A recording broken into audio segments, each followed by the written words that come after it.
Welcome to Don Bosco in a Year podcast.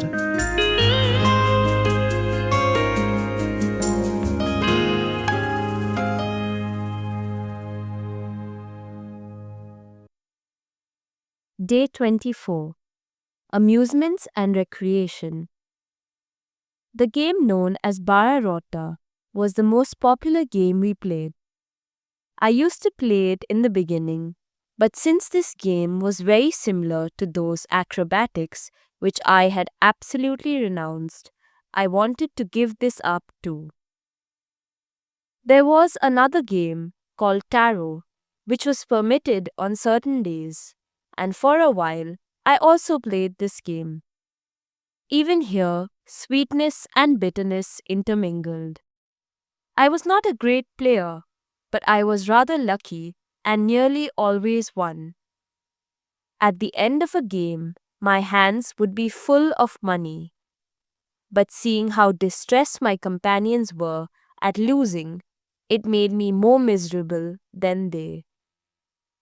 I should add that my mind would become so fixed during a game that afterwards I could neither pray nor study. The troubling pictures of the King of Cups and the Jack of Spades, of the 13 and the 15 of Tarots, filled my imagination. So I resolved to give up this game as I had given up the others. This was in 1836, midway through my second year of philosophy. In the longer recreation periods, the seminarians went for walks to many delightful places around Chieri. These walks were useful for learning too. We tried to improve our academic knowledge by quizzing one another as we walked. If there was no organized walk, students could spend the recreation time walking around the seminary with friends, discussing topics of common interest, of edifying and intellectual manners. During the long recreation, we often gathered in the refectory for what we called the study circle. At this session, one could ask questions about things he did not know or had not grasped in our lectures or textbooks. I liked this exercise and found it very helpful for studies, piety, and health. Comolo, who was a year behind me, made a name for himself with his questions. A certain Dominic Peretti, now parish priest of Butticliera, always had plenty to say and was always ready to venture an answer.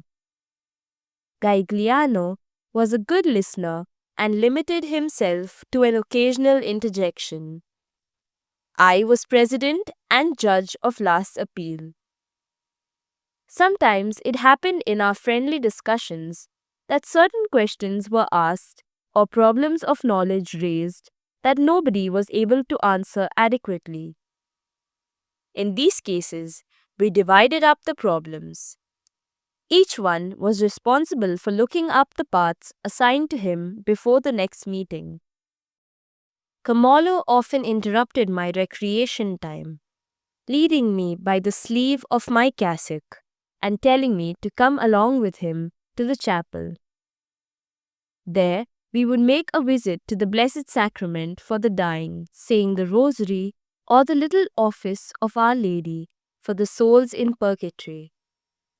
This marvelous companion was my fortune. He could, as the occasion demanded, advise me, correct me, or cheer me up, but all with such charm and charity that I even welcomed his admonitions and looked for them. I dealt familiarly with him, and I was naturally led to follow his example. Although I was 1,000 miles behind him in virtue, if I was not ruined by dissipation, but grew in my vocation, truly I remain in his debt above all. In one thing alone I did not even try to emulate him, and that was in mortification. He was a young man of 19, yet he fasted rigorously for the whole of Lent, and at the other times laid down by the Church. In honor of the Blessed Virgin, he fasted every Saturday. Often, he went without breakfast, and sometimes his dinner consisted of bread and water. He put up with insults and affronts without the least sign of annoyance. When I saw how faithful he was in even the slightest demands of study and piety, I was filled with admiration. I regarded my companion as an ideal friend, a model of virtue of any seminarian. Thank you for joining us today on this journey to know Don Bosco. May these reflections deepen our faith, guide us closer to God each day, and hope to see you all tomorrow. Till then, keep seeking, keep praying, keep growing.